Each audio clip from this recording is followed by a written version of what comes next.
Reinhard Bonnke called me and said, look, God has spoken to me. You've got to be my crusade director. And I said, I haven't got a clue what to do. And he said, it is so easy. Just go and do what the Holy Spirit tells you to do. Now go to Malawi and organize a national crusade. I didn't know where Malawi was. He just said, drive up to Zambia and then turn right. And you can't miss. Right. They allowed us to go ahead. They wouldn't give us a stadium, national stadium. That was a 75,000 seater.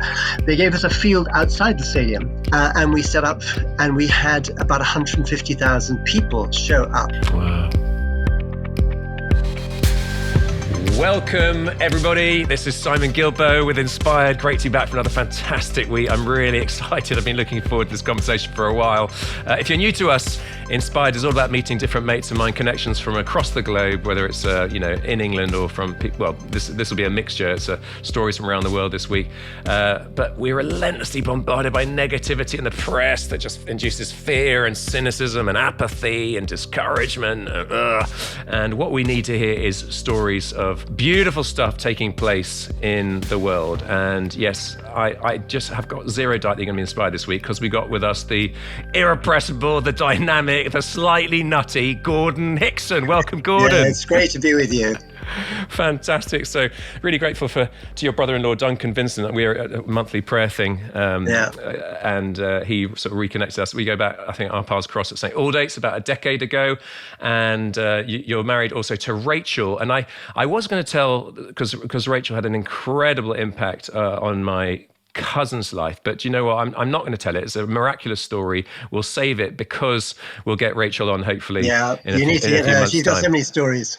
Yeah, fantastic. But anyway, Gordon, a sort of military background. I've just read his book, Harnessed for Adventure. And I think you wrote that basically because you wanted to show your grandkids and the next generation that life with Jesus is meant to be adventurous and full of fun. So it's not boring. It's not, no. I mean, my favorite life verse is John 10:10. I've come to have life and life to the full, life in abundance. So anyway, let's just get into it. Interesting background. Tell us family, schooling, that sort of stuff. Yes, well, I did come from quite a privileged background. My father was Anglo-Irish. He was kind of from the ascendancy class, and 5 generations of military. All the family lived in massive houses. It was crazy on my dad's side, and they were Anglo-Irish. But my mum's side was a little bit different.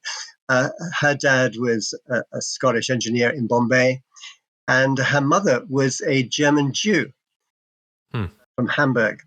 And so it was quite an interesting mixture. But I kind of grew up in that military world and ended up going to Wellington, private school, Wellington College, and then off to Sandhurst Military Academy and Cambridge.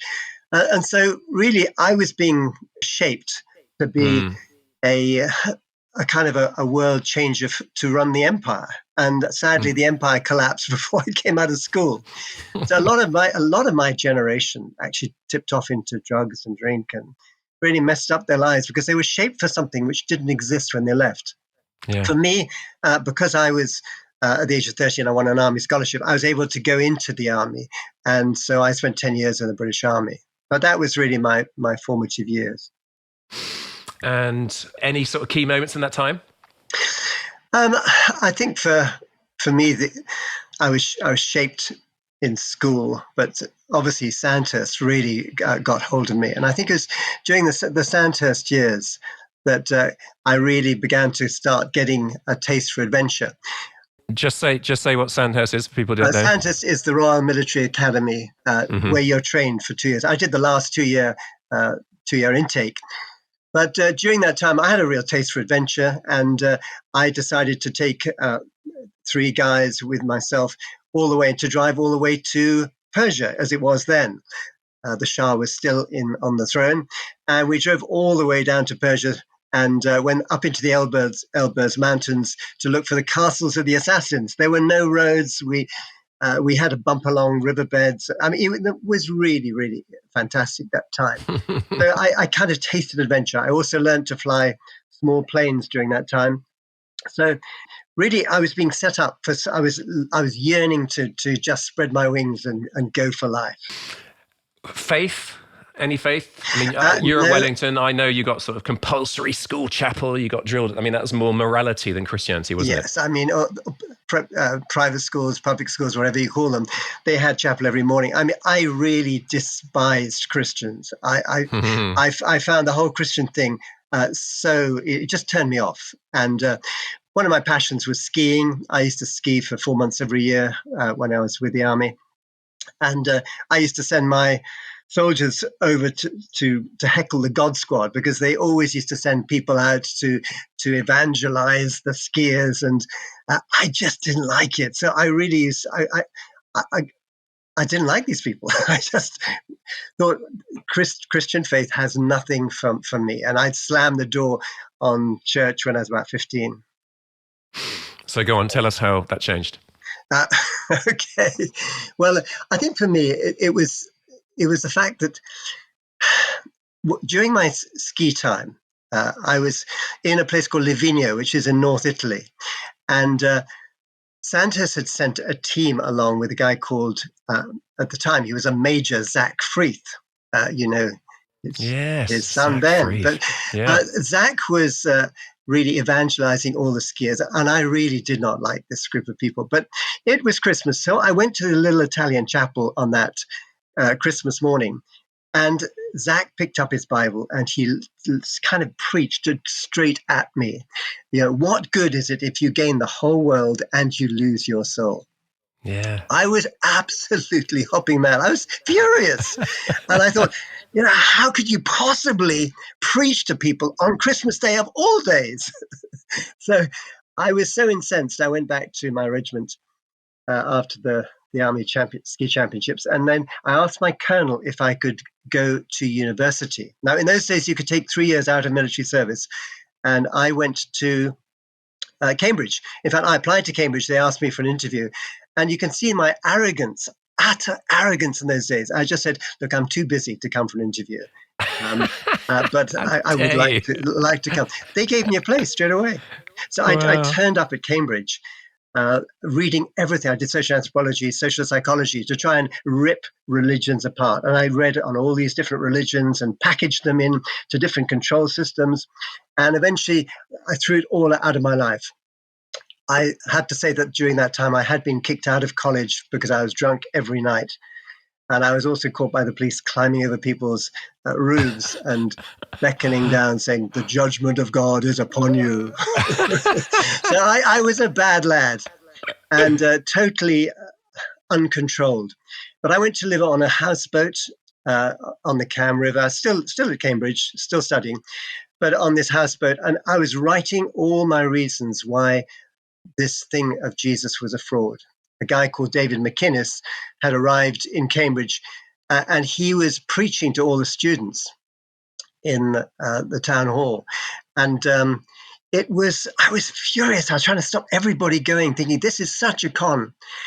And the day after it finished, I sat down and so disappointed that so many had gone.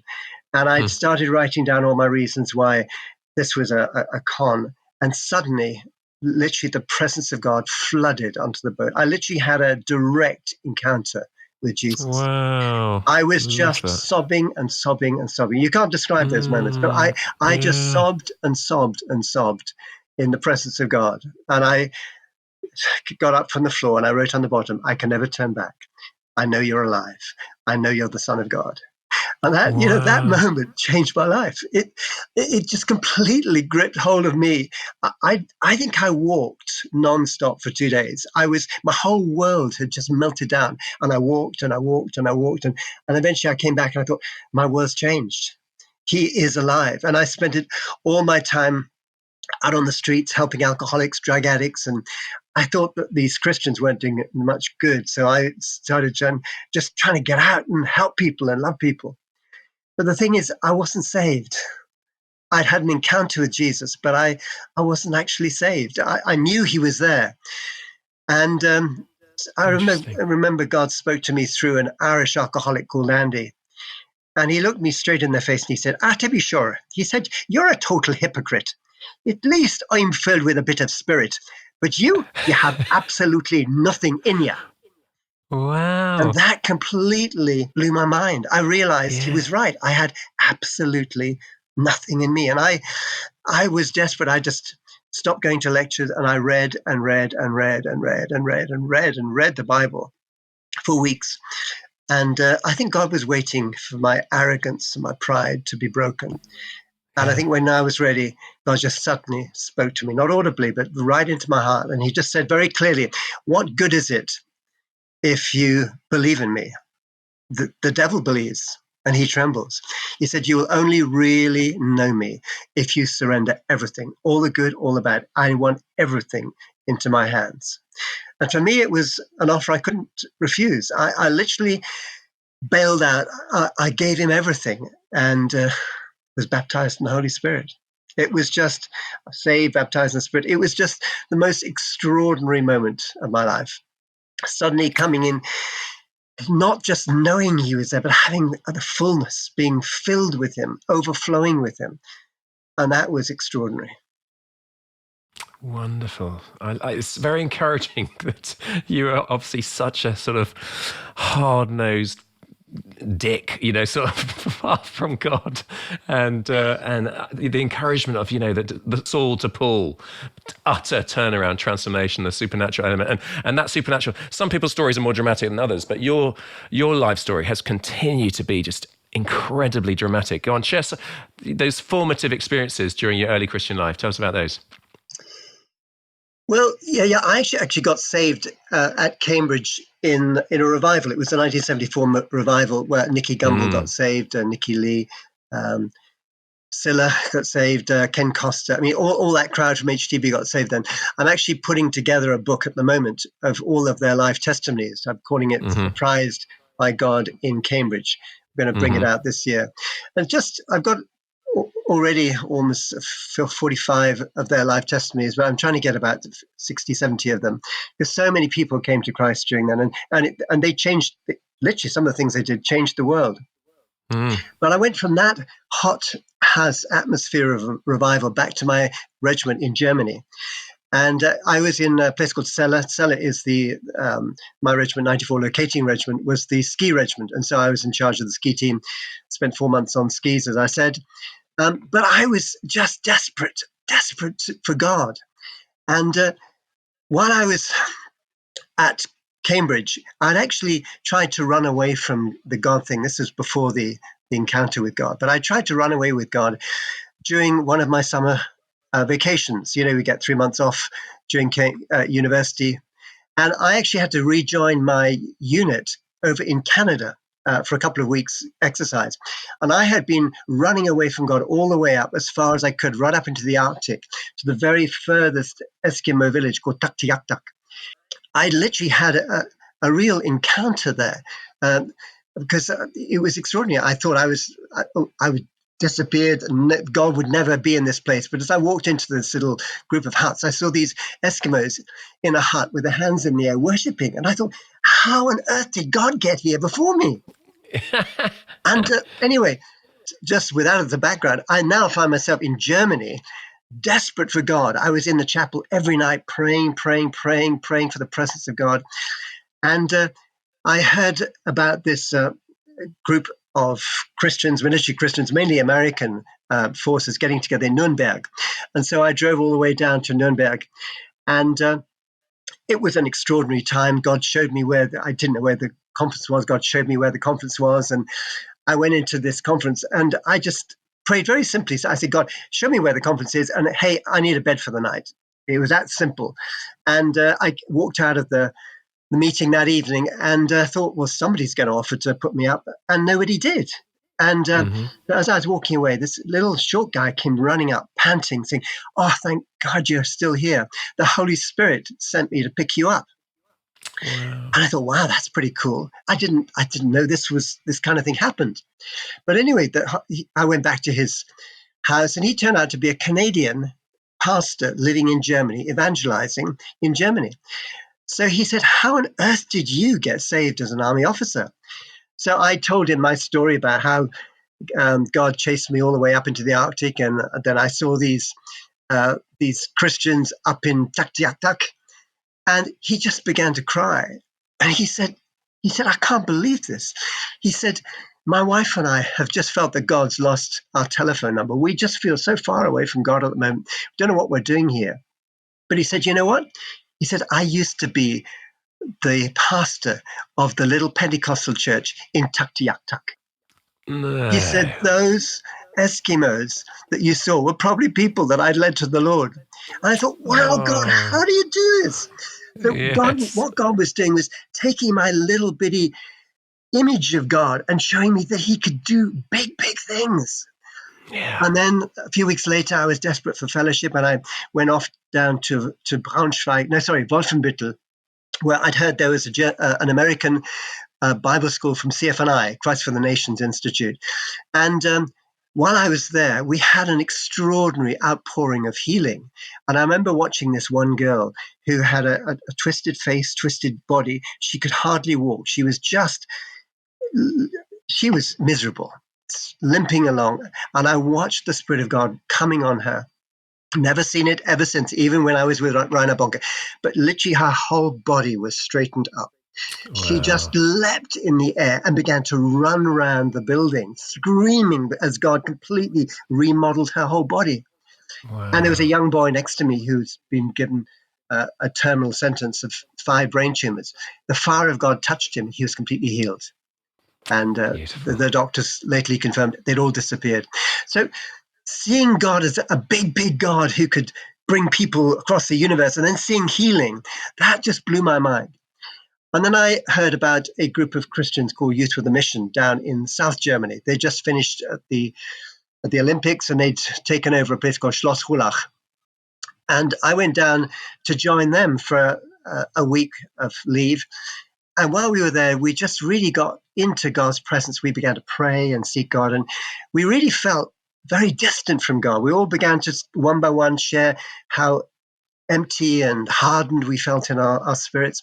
And then suddenly it was like heaven opened. And I've only been in 3 meetings like this in my life, but literally the heavy kabod, or the heavy presence of God just flooded through into the building. We were all thrown off our chairs onto the floor and literally was like an elephant sitting on us, just a heavy presence of God. The only time of my life I've audibly heard God talk to me. And I just suddenly was enveloped with the sound of God's love for me. That ruined me for life for doing religion. I touched God. God had touched me, and I Yeah. needed to know the real thing. And so you'll probably find in my books that I really do not like religion. I want God. I want to see people touched by a Yeah. viral, contagious faith, not stuck in a sterilized religion. So that was very powerful for me, those things. And then I think the final thing was when I used to go every night into the chapel praying, praying, praying. And I think it was about 3 months later, I had to go on a course down to Rheindahlem. And God sent a young Ghanaian boy. He was about 17. And he just walked straight up to me on the street. I'd never met him before. He pointed at me and he said, God has sent me because he's desperate to break through to you. I was Wow. furious because I'd been trying for months to get through to God. And here he was saying, God's desperate to get through. And he said, hey, wait, God sent me to you to teach you how to pray. He took me back to his room and he said, listen, you've got to get this. God does not answer prayer. God answers prayers of faith. He said, you have been digging yourself through your prayer into a hole that's deeper and deeper and deeper and deeper into concrete of unbelief. And he said, listen, you got to change that. He said, faith comes by hearing God speak to you. So come on, I want you to go back to being a child. Psalm 23. I want you all day long just to thank God. Lord, I want to thank you that you're my shepherd. I want to thank you that you're going to lead me. You're going to guide me. You're going to restore my soul. He said, I want you to keep thanking God simply in that psalm until faith comes. You know, it took me, and this concrete of unbelief was so thick, it took me 3 days. Maybe it was the 4th day. But I was walking around my chapel just saying, oh, Lord, I want to thank you that you're my shepherd. And suddenly faith came. It was a tangible coming of faith. I was flooded with faith. Yes. And I just began to leap and jump and scream and run around the chapel saying, yes, yes, yes. You're my shepherd. Thank you. Literally, I touched tangible faith coming in from the word. And that changed my prayer life. I realized that we can pray our way into complete unbelief. And we've got to pray ourselves through the word of God into faith and hear from God and step into him and believe him. And so what God was doing through all of these experiences was trying to shape me as a man of faith, somebody who didn't look at circumstances, but literally just believed the word. And those really were the formative things in my early life in the army. Oh, I find that very challenging. And I love it that, Africa unites us. We've both got love for Africa. And that it's a 17-year-old boy. I mean, God, surely that guy didn't have that much wisdom and experience, but out of the mouths of babes, isn't it? Wonderful. Listen, we've got to move on. So much to pack in. You after 10 years of being an army officer, you go into business. You're a business director. You marry Rachel. How do those years shape your lives? Well, I think a lot of people think you get shaped in church and mission, but actually God shaped my faith life in business, because I went into business with Executive Recruitment International, Resources International, and I became a consultant. I have to mention, and this is something which I really need to stress, is that when I was in the army, I had a breakdown. Right. It was on my, I think it was the third tour. It was the third part of my time in Northern Ireland. I was in Armagh, which was called the Bandit Country, and I was a Christian, and I kind of assumed that God would protect all my soldiers. Within a week, I had lost 4 soldiers. 4 soldiers were blown to pieces. And I felt a little bit like Jonah, because God had told me to leave the army. And because of my being 5th generational British Army officer, I was gripped with the fear of man. And I just could not obey God to leave the army. And so that fear really led me to PTSD. And I was in panic attacks for 18 months, couldn't work. I was completely stuck out on a limb. And it was during those broken years that I learned to start breaking bread every morning with God and begin to dig in and began to start confessing and declaring his covenant and his commitment to me every day. Just, God, I can't do this. I can't do this. I need your spirit. I need you. And it's total. What it was, as I stepped into business, I realized that I was totally and utterly dependent on God. And I set up a company called Construction Services International. And it was just supernatural. I get bills coming in, and I just lay the bills and say, God, you're the senior partner. I need money for these bills. And supernaturally, God would just bring almost exactly that money to pay for those bills. And I found myself working all around the Muslim world, getting construction teams together for Saudi Arabian big construction projects, and for Dammam, Riyadh, Jeddah, and then up into Iraq, Mosul Dam. And I traveled through all of these places. Even during the Iran-Iraq war, I actually got stuck in Iraq once when the airport was closed. I had to take a taxi all the way down from Mosul in the north, all the way down to Kuwait to be able to fly home. And so God was really shaping me. He was making me able to move and flow from nation to nation, making me come to really appreciate and love Muslim people and be able to work amongst them. He was shaping me with faith. And so I was enjoying it. I was not expecting a call to leave my nice job and my nice car, nice house, nice marriage, and go to Africa. So that was the next phase of life, when God called both Rachel and I to leave everything and go to Africa to work with Reinhard Bonnke. So for context, we'll move on to that. But just for context, Bonnke, I would guesstimate that he was used by God to lead more people on the African continent than anyone who's ever lived. I'm sure you'd attest to that. But we're just saying that for people that haven't heard of him. He died a few years ago, a German guy. And you end up being a key sort of part of his beautiful team. Tell us how that all came about. Well, I think it was, we used to go to, we just had our baby, Nicola, and she's now pastoring in London. But she was 5 months old, and we were at a camp down in, it was, one of those Bible camps in the summer.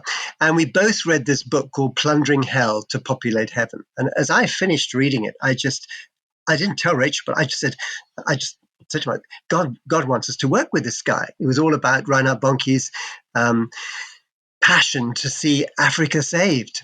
And I gave it to Rachel and said, "Do you feel anything?" And she said, "Well, I believe we're going to work with this guy."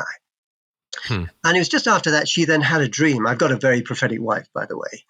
And Rachel had this dream that Reinhard Bonnke had come to England and he was preaching in a certain place, and that we had taken a handkerchief or a cloth to be laid on somebody who was dying of cancer. And amazingly, he turned up the following week, and we drove all the way up with our youth group from Watford all the way up to Birmingham, and exactly the same place as Rachel's dream.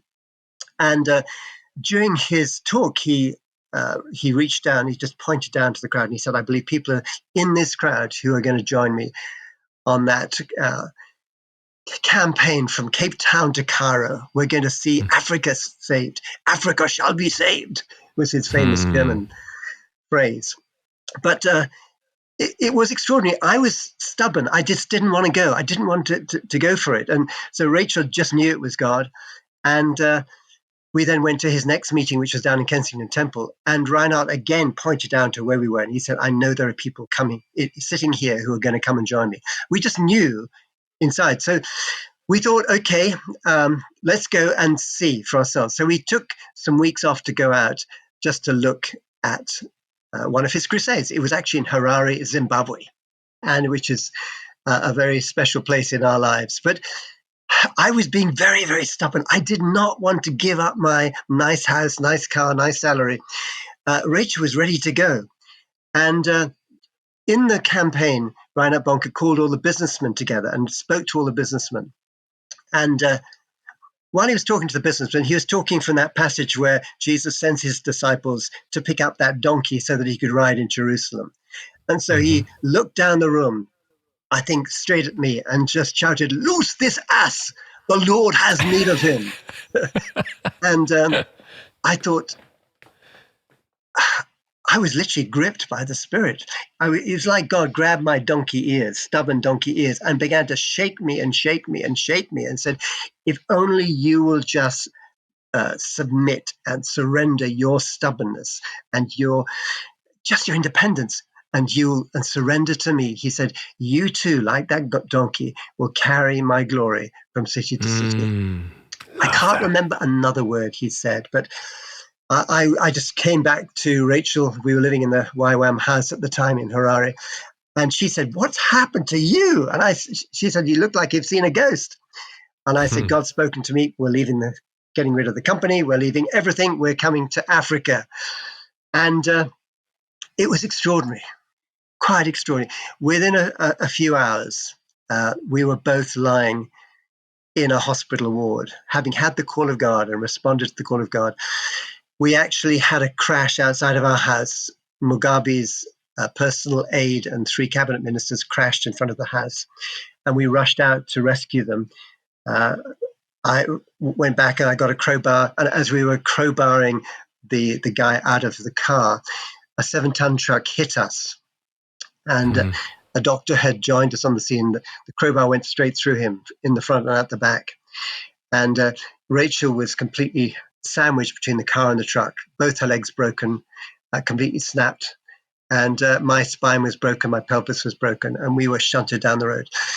But I remember that when something happened in my spirit, when that truck hit me, my spirit saw something. I just saw in my spirit, if the devil doesn't want us in Africa, then God definitely does. And so apparently, unconscious, I was lying in the ditch, just singing in tongues or praying in tongues. It was just weird. And the doctors said to Rachel, "Do you know what he's saying?" She said, "I haven't got a clue." They didn't understand tongues. But we were taken to the hospital, and Rachel was then in a terminal coma. She slipped into this fat embolism, which went into heart, lungs, and brain. And the doctor said that she was brain dead. And they said that if she lived, she had 5% chance of living, but she would be a vegetable because she was brain dead. But I just sat with her. The first night I was in the hospital, God supernaturally fused my spine together. I was completely healed in my spine. No pain, nothing. And I sat with Rachel and began to sing over her. And her dad flew out on the 5th day and just commanded her to come back to life. And literally within 5 hours, she just came straight back into her consciousness. They couldn't believe it because she was literally completely normal. They gave her all these books to read, and she was completely normal. She got a certificate back then to say she was brain normal, which I didn't have, and became the source of laughter in the family. But we finally got shipped back to England. Gordon, can I just interrupt you there? Because so folks, so Rachel and Gordon, they're amazingly healed. Now, my link with Rachel is that, and I'm not going to tell the full story now, but she was used by God with my cousin Debs, who was in a horrific car crash, and spoke life over her through the Scottish nurse in the hospital where I was at the time, and where Debs was dying, and 46 units of blood had been pumped through her after this horrific car crash that she has cut out the metal. And so we hear these dramatic stories, and I just know that a lot of people are listening, and a loved one of theirs has died in a car crash or something. So because you got so many glory stories, we hold that in tension don't we, with the fact that God doesn't always heal and things go horribly wrong. So before we move on, because it's very stirring and encouraging to hear this, and praise God, and He saved you both to have an impact in hundreds of thousands of lives. But can you just talk into that side, please, for a bit? Yes. You never know whether God's going to heal or not. But I think, having been with Reinhard, he said, listen, I'll pray for 100 people. And if then 100 people are not healed, he said, I'll pray for the 101st and they will be healed. So it's a matter of having faith that God does heal. Our responsibility is just to pray. We are not the healer. We just have to pray. And I think it's praying in faith. Even if you're praying in faith, sometimes it doesn't happen. I did see a huge amount of healing when I was with Reinhard Bonnke. And I have to say, we've begun to see more and more healing coming into the Western world, and people beginning to step in. I think that's largely because our churches have been filled with people from the global South who are faith people. They're praying people. And I think the unbelief in Britain has been shifted a lot. I think the faith levels are rising.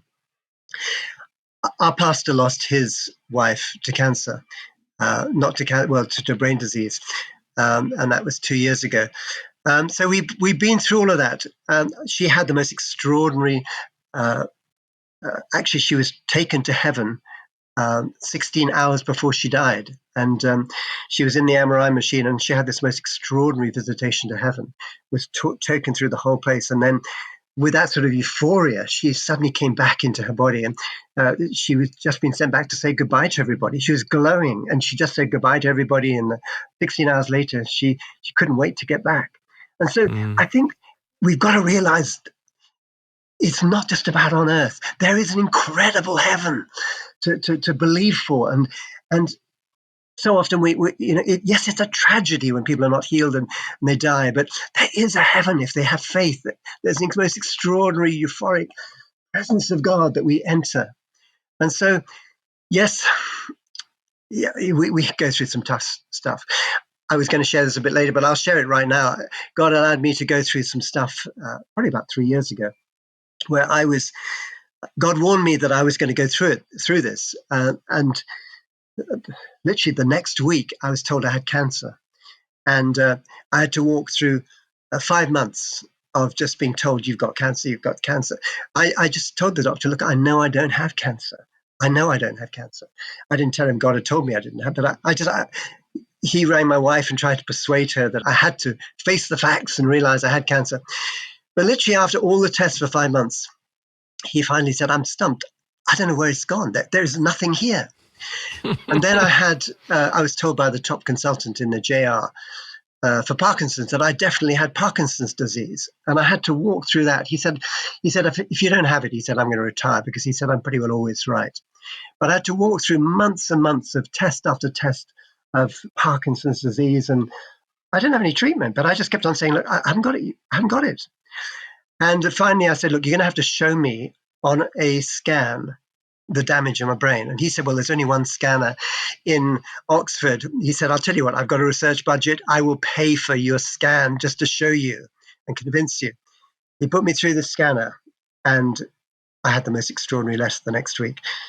Reverend Hickson, I am utterly confused. Your brain is completely normal, not the slightest trace of Parkinson's or brain damage disease. It was extraordinary. Wow. And anyway, during that time, I also had I'd had an operation just before that where I had a gallbladder operation which went wrong, and I was incapacitated, couldn't walk, couldn't use my arms, and I had months and months of pain. It was through prayer, Rachel's prayer, and her praying with people globally that I got healed of that. So after those three things, I just said, God, what is all this about? I'm now fit, I'm healthy, I'm back to running. I'm almost 74, I'm back to running and happy and healthy.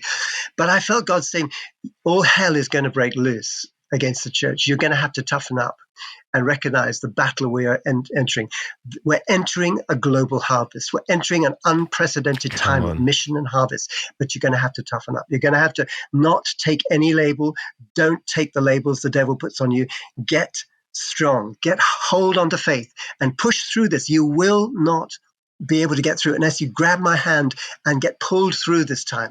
This is so important because we're stepping into a fantastic moment in mission life. Wow. How did we get there?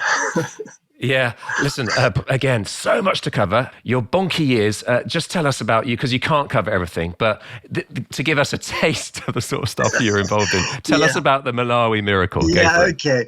Well, I mean, the taste is basically we ended up working for Reinhard Bonnke. The sad truth is that they actually refused to take me. And it was by a complete miracle that God told us to book a plane and go to Harare, Zimbabwe. Literally, God just told us, go to Harare, Zimbabwe, and you're going to work with this man. But they actually didn't live in Harare, Zimbabwe. They were in South Africa. And so we actually booked a flight to go to Harare, Zimbabwe. And the night before, traveling to join Reinhard, we were going to be part of the prayer team. That's what we thought. I rang the office and I said, guys, I don't know what's going on here, but I know you're in South Africa. We're flying tomorrow to Harare, Zimbabwe. And they said, that's unbelievable. They said, we just come out of a board meeting and we've decided to close down all of our operations in South Africa and we're moving to Harare, Zimbabwe. We're so excited you can join us. And so basically God was testing our faith to step out and do things when he told us to do it. And so we arrived in Malawi, and Reinhard Bonnke called me after a week and said, look, God has spoken to me. You've got to be my crusade director. And I said, I haven't got a clue what to do. I thought we were coming to join the prayer team. And he said, no, you must be my crusade director. And I said, so what do you do? And he said, it is so easy. Just go and do what the Holy Spirit tells you to do. Now go to Malawi and organize a national crusade. Now, I didn't know where Malawi was. He just said, drive up to Zambia and then turn right. And you can't miss it. So anyway, we find ourselves in Malawi. And we just began to say, God, tell us what you want to do. And he began to speak to us about wanting to do wonders in that nation that he'd never done before. And supernaturally, all hell broke loose, all sorts of witchcraft. I won't go into that. And then the government called me to the capital and they told me I was going to be kicked out because I was causing too much stir. And I just said, look, can I just talk to you for a while? And I talked to the Inspector General of Police and something happened. And the Spirit of God fell on him. And he knelt down and he just said, can you pray for me? Can you pray for me? And then he opened the door and he said, these people are important for our nation. He told all of his staff, whatever they need, give it to them. And they allowed us to go ahead. They wouldn't give us the stadium, National Stadium. That was a 75,000 seater. They gave us a field outside the stadium. And we set up and we had about 150,000 people show up. Wow. It was what we call the Malawi miracle. We'd never had crowds like this ever before. We had a tent which seated 33,000. We weren't even allowed to put up the tent. So there we were for the first time ever in Bonnke's experience with 150,000 people just spreading out over Blantyre. And unbelievable miracles happened. So much happened. People were walking, were traveling for 5 days and saying, we've heard Jesus is in Blantyre. Now, Blantyre was the first base of, or the final base of Livingstone. And this was the centenary of Livingstone's work there. And he had written in his diary, today we see a handful of people rescued out of hell. But years from now, men will come to this city who will reap in thousands. And we arrived 100 years later. Literally extraordinary things happened. Thousands and thousands of people came to Christ. We were called up to Parliament, and Bonnke was asked to speak to the whole Parliament about what was happening in the nation. And over 50% of the government actually gave their lives to Christ. It was an extraordinary turnaround moment. And that was my first crusade. It was, I haven't got time to tell you all the others, but we went from there, from place to place, just extraordinary opening doors. And the signature was always that God would tell us to go to a place. And as soon as we stepped into that place, all hell would break loose. It was almost a comforting thing when all hell broke loose, because you realize this is the right place. The devil does not want us to be here. And I think because I'd learned faith during those years, before in the army and in business, I understood the work of God, that you hear from God, you step in, and you do not give up. You push through, and eventually breakthrough comes. And so place after place we had, I was with Bonnke eventually as his international campaign director, doing crusades all around the world. And it was extraordinary watching God break through faith in nation after nation. I'm just trying to remember on the Malawi miracle, there was one in terms of, the witchcraft element. Do you know the story I'm referring to in terms of, the spiritual warfare that was going on against you at the time? When we first arrived, I called all the pastors together, and one very weird pastor who had a controlling spirit, he took over and he said, I'm going to be the chairman. And the Holy Spirit said, watch out, don't allow him to be the chairman. And so we said, no, you cannot be the chairman. Now, that guy was basically in witchcraft. He had been an incredibly anointed healer, but then people had been sending him lots and lots of money, and he'd used that money for all sorts of businesses. And eventually, because he ran out of money, he then began to start sending women out. And by witchcraft, he would make a razor blade disappear in their stomach. And he'd say, if you don't go and make money through prostitution for the gospel, then it will kill you. And so that was the kind of witchcraft. And we were sent a letter by this man. The moment we opened it, we began to vomit and vomit and vomit. And we ran down to the pastor downstairs. We were living above a church. And the pastor literally, you opened it and you start vomiting. Yeah, instantly. And we just ran downstairs, and she said, "Oh, this is just a normal curse." And she broke the curse. We went out and we burnt the thing, and instantly we were healed. So we were stepping into, because Western people. That by the way, for a lot of people that I've been in Africa for 20 years. That doesn't blow my mind, but for a lot of people, that's a stretch to believe, isn't it? Yeah, it is. I hadn't got a clue about the spirit world or demonic world until I went to Africa, and it was in Africa that I encountered the demonic. Right in your face, and that is why we saw so much healing, because we watched demons being kicked out of people. We had a place we called the pig pen, and during the Crusades, anybody who manifested with demons, we'd take them to the pig pen, and we had hundreds. Wow. And one by one we would get them free, and they would be delivered from demonic powers. We just don't believe demons have got passports to come into England, but sadly they do. I'm afraid they're all around, but they're very deceptive. In Africa, it's right in your face. In Asia, it's right in your face. And so we need to wise up and realize there are demonic powers which are confronting us. Bonnke's, his peak, what was the biggest? Was it literally 1 million people in one night giving their lives to the Lord? I wasn't actually there, but it was in Lagos. Nigeria. It was about 1.3 or 1.6 million in Lagos. They bulldozed a massive area. And it was the most extraordinary thing. As far as the eye could see, 1.3 or 1.6 million people. The largest crowd I ever had was about 300,000, and that was in India, in Hyderabad. But it just got bigger and bigger and bigger. So I was privileged to be there in the early days of the breakthrough into numbers, and then it increased and increased and increased. And Reinhard was the most extraordinary humble guy. He took no credit. He just had a word from God, and it was going to happen. And he just imparted that faith. I think it was 78 million people came to the Lord through his work. Wow. I mean, Daniel Calendar has, I think, in the right way, has multiplied that gift. But instead of trying to do it himself, he's multiplied probably several thousand evangelists now, sending them all over the world to different places. So the gift is really multiplying. And I think it's at a very critical time as we step into this global harvest. Yeah, I think Daniel Calendar, he came to us in, I'm thinking, about 2015. And yes, I saw firsthand, this is, bona fide. I know there'll be some people listening who are struggling to believe some of these stories, but I saw them firsthand as well. In fact, I took a doctor friend of mine, a missionary doctor friend of mine, to this meeting. I'm guessing there are 150,000 people there, biggest crowd I've ever been in.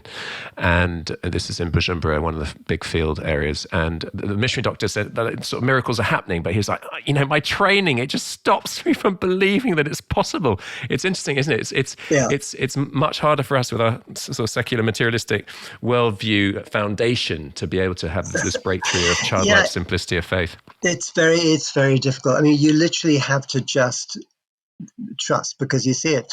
I think one of the most beautiful ones I saw was in Nakuru, where this guy who had been deaf and dumb for 40 years, he got healed on the platform. And I mean, when you get healed 40 years, never being able to speak or hear, literally, I went back to Nakuru 6 months later, and he was preaching in the marketplace. I mean, completely healed. Lovely. I mean, there were bonkers. I mean, he always used to say, "This is not me. This is literally the supernatural outpouring of the Spirit." Even people getting raised from the dead. Reinhard used to say, "This is not me. It's just supernatural." So at some stage, God said, time's up there with Bonke. You come back to England. What next? Yeah, I won't go through all the story, but God did tell us, and he had to wrestle with me to go back to England. And he said very clearly to us, this appointment is not for your disappointment, but for my coming appointment. And we really felt an excitement as we went back. I took over the group of churches which had been started by Rachel's father, Alan Vincent. And it was extraordinary. 4 churches, but I just really felt a real passion from God to start evangelizing the 4 cities that they were in. And so I put up a 1,000-seater tent and then a 2,000-seater tent and then took over the Watford Stadium. We just literally preached and evangelized. We had great fun. Every summer we'd send about 100, I think biggest number was 120 young people in mission into Europe and all around Europe, into Czech Republic. I remember that one of the first was Ostrava. We saw 700 people saved just in 10 days in Ostrava. And the papers said, "Church conquers Ostrava." It was extraordinary. It was an overspill of faith from the mission field, now back in church. But I released all of those 4 churches into different denominations, one into Elim, one into Assemblies of God, one into Partners in Harvest with John and Carol Arnott, and one into Salt and Light. And so literally we let them all go into different families and then begin to church plant. And so I eventually handed over the churches to everybody, and I started working for Rachel. Rachel's ministry of Heart Cry had just started, and we set up a thing called the London Prayer Net. And at the first instance, it was called the M25 Prayer Net, but then it became the London Prayer Net. And back in 97, we were developing 24-hour prayer all around London, 12 different sectors of London. And it was wonderful watching the prayer of prayer and unity breaking through in different places. And we were eventually just told by God to close everything down and to move. Now, I hadn't got a clue what God was doing, but he eventually sent me to Oxford. Now, I was at the time the missions director for the Assemblies of God in England, and so I was there a missions director for the assembly for the Muslim world, not their top guy, but just the missions director for the Muslim world. And so, really, I had a passion for Muslims, but I didn't like the Anglican Church at all. And here was God telling me to go to Oxford to become an Anglican vicar. I struggled and struggled. But anyway, long story short, I ended up going to a meeting in St. Aldate's Church, which was the big student church. I took my son up that day to look at St. Anne's College, and I just happened to be sitting there, and the rector's wife had a prophetic word, and she turned to me and she said, "God's just spoken to me that you're going to be the next parish vicar in this church." And I burst out laughing. I said, "Listen, I'm a Pentecostal. I would never, ever become an Anglican." And lo and behold, I became the parish vicar of St. Aldate's. I went to see the bishop, and the bishop was not exactly on my wavelength. He was very liberal, and but he'd been to my school, my private school, and he'd been to Sandhurst, he'd been to Cambridge.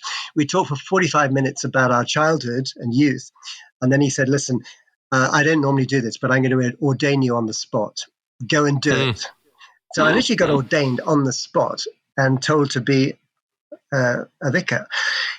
But I haven't got time to share what happened, but basically it's a fabulous time. I loved my time at St. Aldate's. One of the best times I've had in ministry.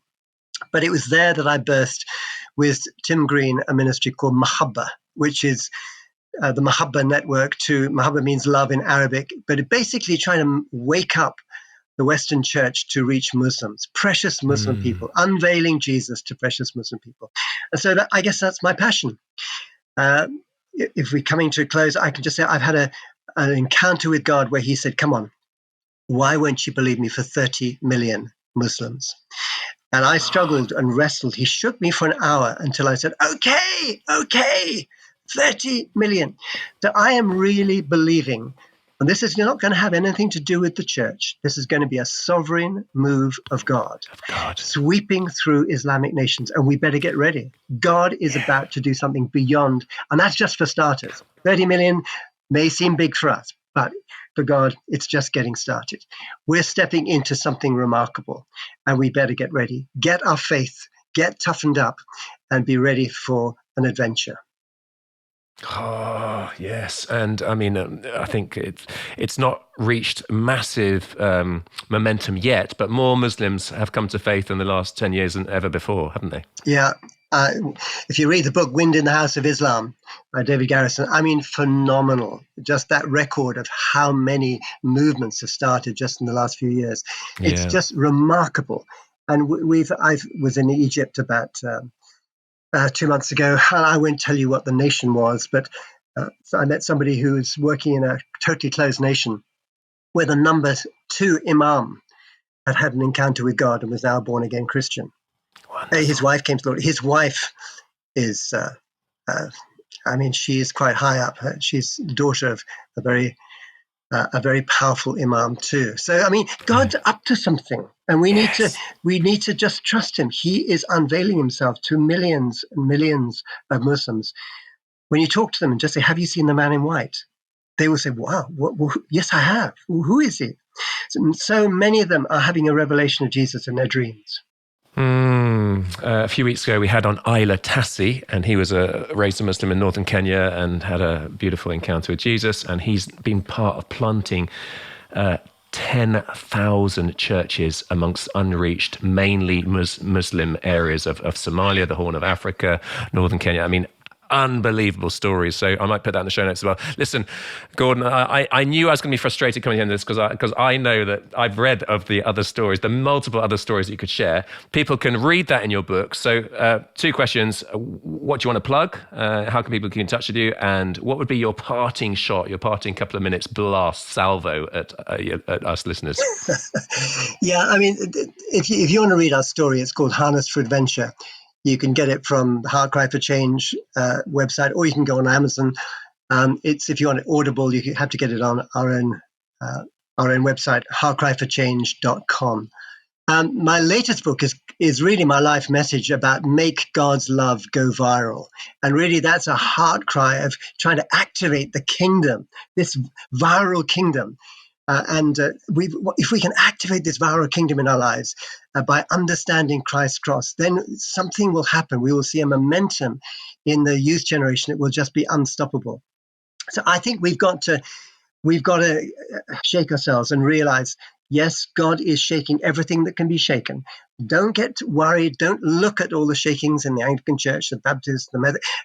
God is shaking everything to try and bring people into the kingdom.